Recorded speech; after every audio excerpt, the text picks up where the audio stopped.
today in Rich in Relationship. We're going to talk about What's driving our confusion about when it's okay to be a man and when it's not? And that's kind of the thing that many men are wrestling with today. How do I be all of me and know that I am respectful of the needs of others? The truth is that women respect men who know themselves and have a clear sense of purpose, a sense of purpose for themselves that is not about changing or impacting others directly. Welcome to another episode of Rich in Relationship. I'm your host, Rich Heller, and today we're talking about men, women, and power, how women's equality reshaped masculinity, and also, what are some of the choices that men made that drove? It's a historical context that we're coming from here. You've been told for years that real men need to change. You hear phrases like toxic masculinity, be more sensitive, men need to step up. And at the same time, no one has really told you what being a healthy man looks like. They just tell you when you're not. You don't want to dominate your wife, but you also don't want to feel like a carpet or a follower in your own home. Where is the balance? Well, the truth is that masculinity in itself is not the problem. It's how we express it, how we've been conditioned to view it, and how we express it. The view and the expression. There's nothing wrong with your instinct to lead. There's nothing wrong with your instinct to protect. There's nothing wrong with your desire to provide, to organize, even to serve. There's nothing wrong with that. The key is learning how to apply those instincts in a way that fits today's context without losing your core values, your core principles, your sense of self. And that's kind of the thing that many men are wrestling with today. How do I be all of me and know that I am respectful of the needs of others and that I'm not trying to dominate, that I'm not trying to reduce or expand the other person? So let's talk about the root of the confusion. And I want to be really clear here before I jump into this. The body and wiring of men, plus the cultural background of what it means to be a man, has not changed, nor the body and wiring of women. What has changed is the context through which we express ourselves. And where we get locked down is sometimes we want to express ourselves in the old way. Maybe our dad taught us, or his dad taught him or taught us, depending on the relationships. And sometimes we want to express ourselves in a way that's defined by women who don't really understand what it means to be a man, but they have a surefire idea of what it means to be toxic. And so they write a prescription for what we should be doing. But none of those things really fit because they don't really fit what it means to actually be masculine, to be a man. All right. And so what we want to get here is in the current historical societal context, as the relationship between men and women, the power relationship between men and women is shifting and changing, how do we express ourselves fully, completely, authentically in a way that is respectful and considerate of others? That's what this is about. If you don't understand why you feel lost, how can you ever find your way back? I don't know who said that, but it's a great expression, right? I think it might have been Yoda. Maybe it was the president. We have been given mixed messages for generations, fellas. In the past, being a man was about strength. It was about leadership and providing, right? One of the things we're seeing right now in our current political environment is we have a man in office, it's 2025, and a man who has decided to assert the strength of our nation, and he is expressing that strength in a way that does not appear to leave a lot of room for negotiation. And some of us might confuse that with how men should be. But I want you to get that that is an expression within the context and goals of where that man is. And it may not be, if you come home and you say to your wife, you know what? I won't be accepting this, and this unless you give me a little more. You might find her saying, screw you. I want out.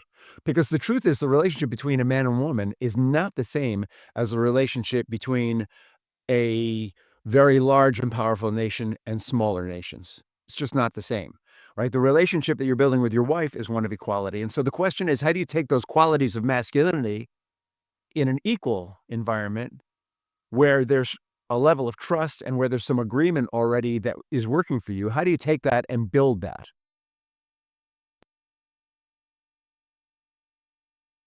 Over time, that idea of strength, leadership, and providing has shifted. We've been told we need to be softer.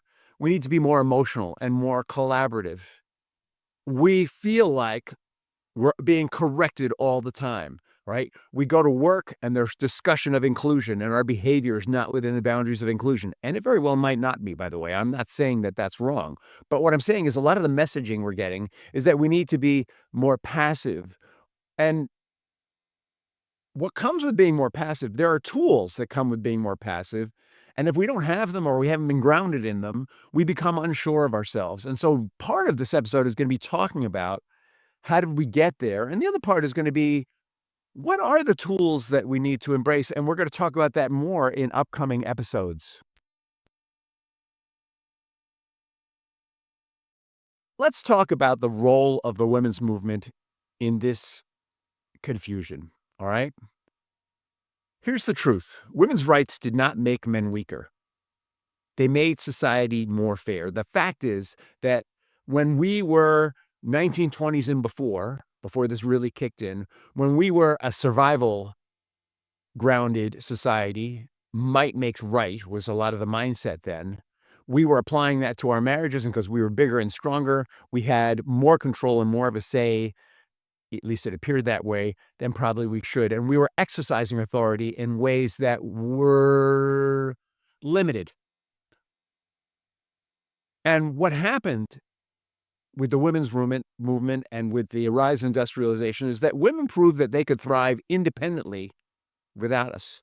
Because we moved from being a survival to a thrival society. We moved from a society where people had to think about the depression.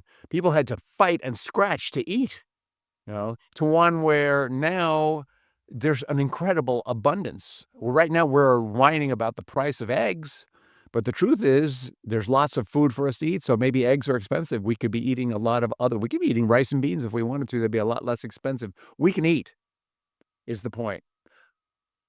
What we cry about is not, "Oh my God, I'm hungry. Do I need to eat some shoe leather today?" which was the depression. We instead say, "Oh my God, I can't eat steak today. What am I gonna do?" Or, "I can't eat eggs today. What am I gonna do?" It's a very different financial ecology.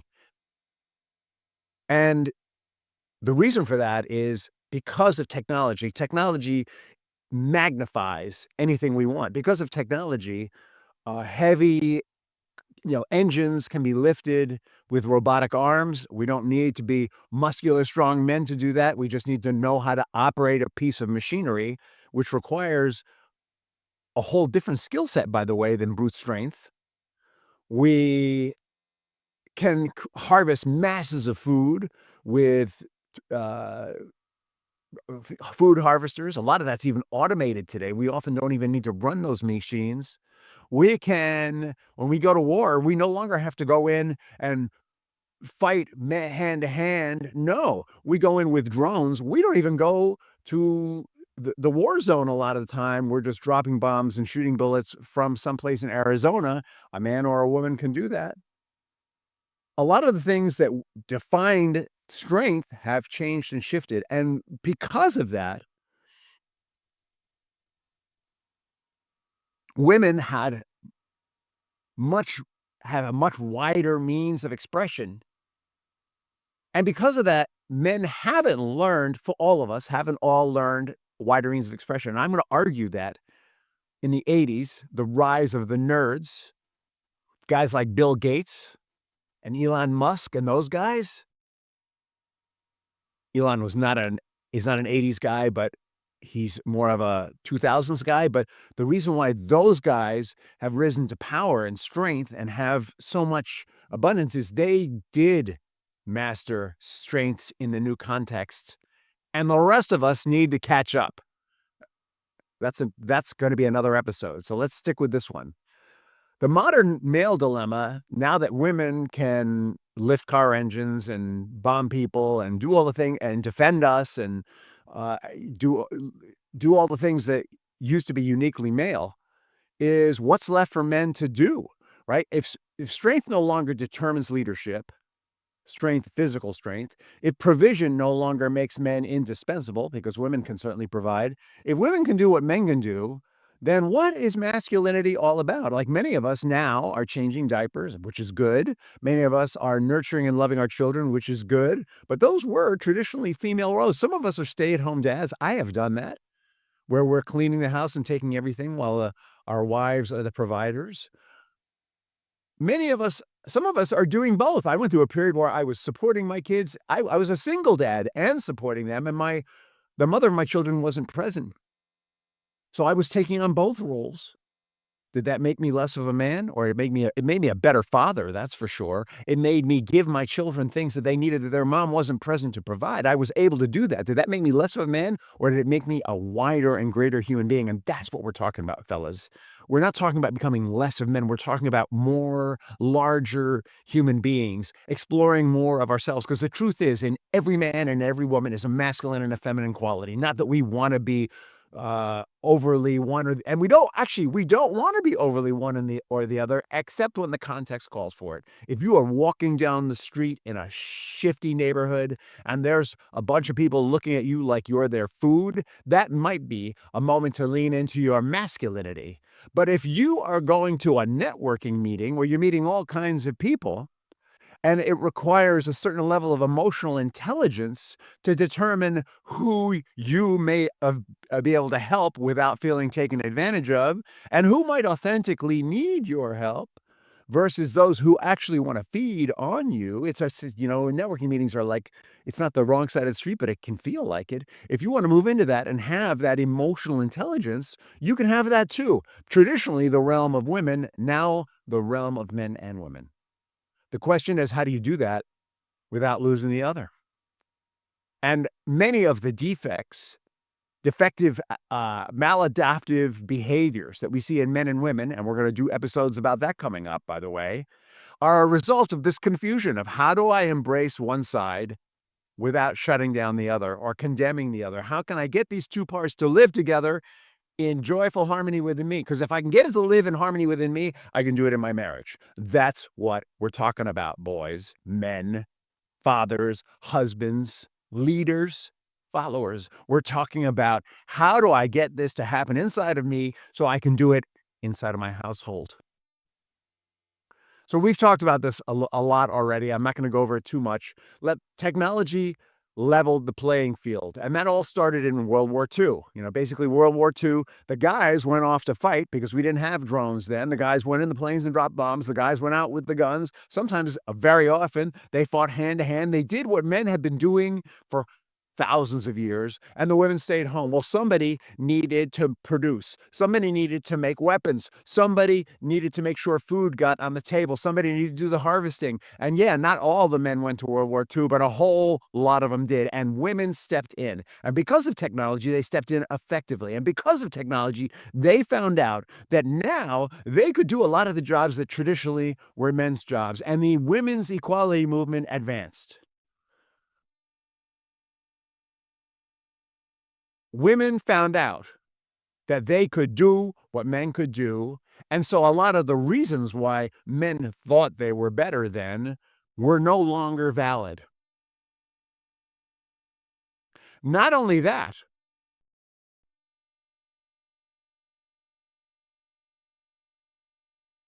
but because men were operating in a male dominated society, they were finding that balance between masculine and feminine inside of themselves much better than we were. We were on our heels. Oh my God, everything's changing. The guys came back from war, and women did not want things to change. Post World War II is when the women's equality movement really took off. Women had the right to vote. After black men, I would like to point out, women now were pushing for equal power, and men did not know what to do. And they couldn't argue with the fact that women could be as productive as men, and they couldn't argue with the fact that if you can be as productive, you should be paid equally. And we didn't know what to do. And the part of the divide here is that men are wired very much for taking action, and women are very much wired for evaluating what's happening around them. It's a being versus doing. Right? We all in the world, we all first are come from an emotional place. We act from that emotional place, and then we have the result. But women are a lot more focused on the emotional place, and men tend to be a lot more action oriented. Men tend to be more train on tracks. Women want to know the landscape before they pick the station. In fact, very often they may turn off the track and look at the landscape for a while, and they might even lose sight of the station, which is why women need men. And men very often may keep going to the station and ignore the scenery or really important things that are going on in the scenery and hurt people around them, which is why men need women. We need each other because we have different strengths. So part of the problem is we have been taught to abandon our strengths. We have been taught that if we act with strength, we're being toxic. And the truth is, when we act like in strength in a way that says, this is what we're going to do, and you're going to do it, that is toxic.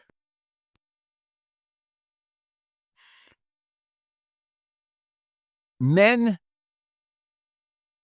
have lost permission to lean into their strengths because for so long we crossed the line with those strengths. So part of what we need to do is A, get that it's okay to be men and it's okay to be strong. And B, get that we can't change or control others, because that's what we tried to do for thousands of years. We tried to control and manage the women in our lives, and our argument was, if without us, you're dead, so you better do what I say. Well, those times are over, and I hope forever, because it wasn't good for us and it wasn't good for our wives. But we can apply our strengths by saying, this is what I know is right. And if you can't come along with me, beside me, at least hang in there while I take these steps on my own and see, and we'll see. And if I'm wrong about this, I will admit it and I will embrace your way. And if I'm right, I ask you to do the same. We can now that we're equals approach women that way. Women became men in the workplace, but men were told not to be too masculine anywhere. Too masculine meaning toxic masculinity. And men's natural leadership instincts, we've been suppressing them to some extent instead of refining them, right? It's not that our natural desire to go to the station is bad. It's that we haven't refined it to the new context. And the new context is we can be equally productive. The new context is in terms of doing. There's nothing that a man There's little that a man can do that a woman can't do, and there's little that a woman can do that a man can't do. Let's just look at that for a second. Men cannot bear children. Oh, we can create them in a test tube, and I suppose that it's possible, it probably has even been done, that human beings have been grown and birthed without a body. Mechanically, I suppose I'm gonna guess somewhere that's been tried out. I don't know how effectively. And I'm gonna guess that someday that'll be fully possible because we're good at technology, but that doesn't make us women. And women can certainly lead, and women can lead in strength. But what women really have trouble with, I think, and maybe I'm wrong about this, is leading at the expense of people they really care about. I think sacrifice may be more of others is probably more challenging for women because they're wired for connection in a way that men aren't. And there may be situations where that attitude is needed. I don't know. What women can't do, all right, men physically have more raw strength and more raw aggressive energy. And so it's possible that in a warfare situation, the raw aggression of men may be necessary. But here's a very simple one. The thing that keeps coming up for me is that men do spatial relations better than women do. And so the fact is that most men will, since we are wired to do spatial relations better because of the structure of our brain, all right? It's not about being men, it's about the chemistry and the wiring of our brain. Probably anything that involves spatial relations, men are going to do better than women. There's just going to be things that women can't do like men, and men can't do without women. What masculinity needs to look like in today's world is far more refined. You never want to let go of the basics, but it needs to be more refined. You don't need to erase the old school sense of masculinity to be successful in relationships. You need to refine it. Stop guessing. Start owning your masculinity. You don't need permission to be a man. You don't need to be softer, because I think men can be soft. What we need to be is more aware of our impact, right? You remember that thing I said about when men are on tracks, they're not always aware of the impact that they have. Women are very aware of the impact. That's really what we're talking about here. If we're going to embrace our feminine side, have more internal equality, that means we need to embrace feminine qualities, which we're capable of. We're not physically wired to do it as well as women are, but we can do it. We need to be more aware of our impact on our families, more aware of our impact in our work, more aware of our impact on the ecology, financially. We don't need to suppress our instincts. We need to refine them and apply them with wisdom that identifies, how can I use this instinct in this context? The instinct to provide, the instinct to protect, the instinct to serve, the instinct to lead.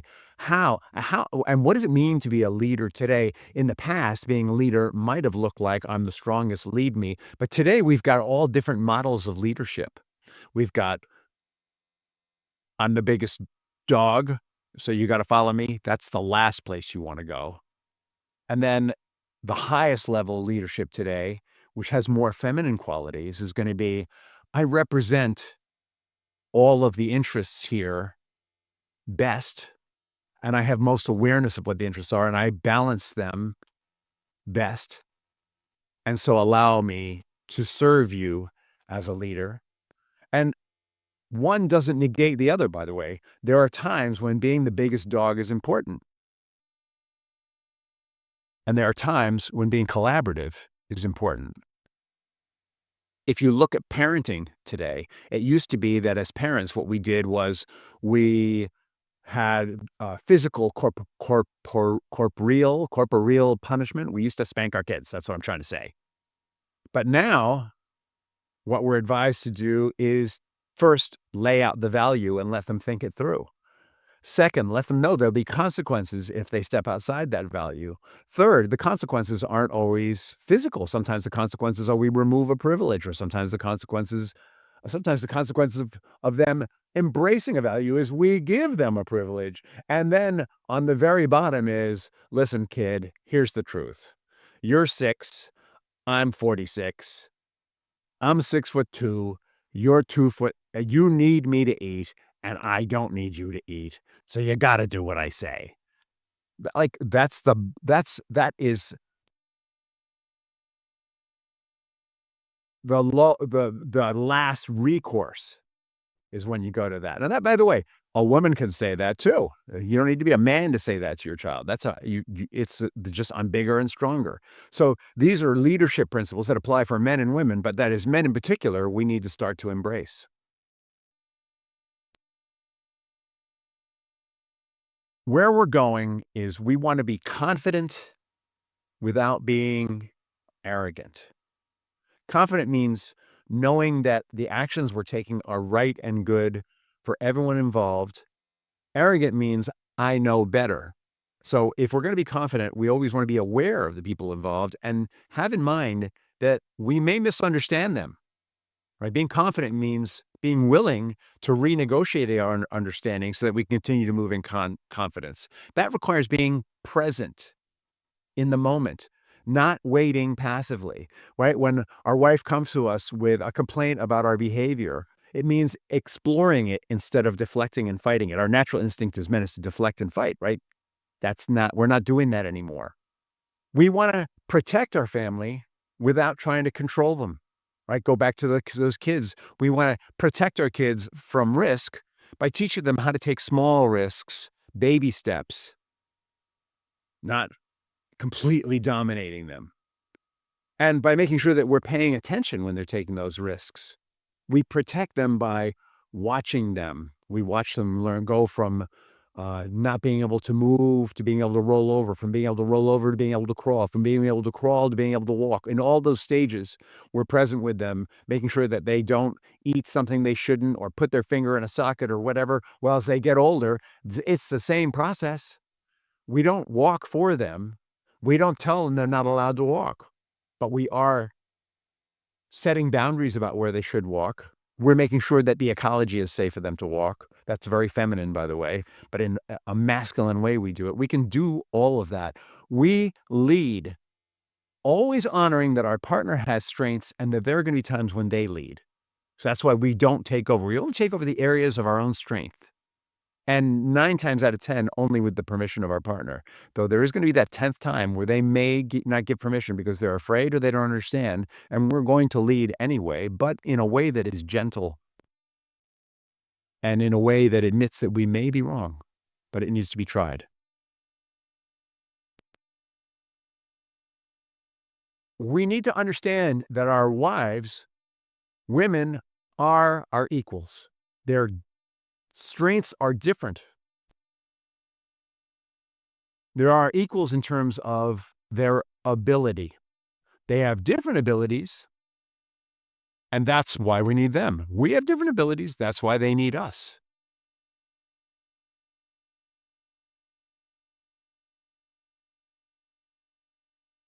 The truth is that women respect men who know themselves and have a clear sense of purpose, a sense of purpose for themselves that is not about changing or impacting others directly.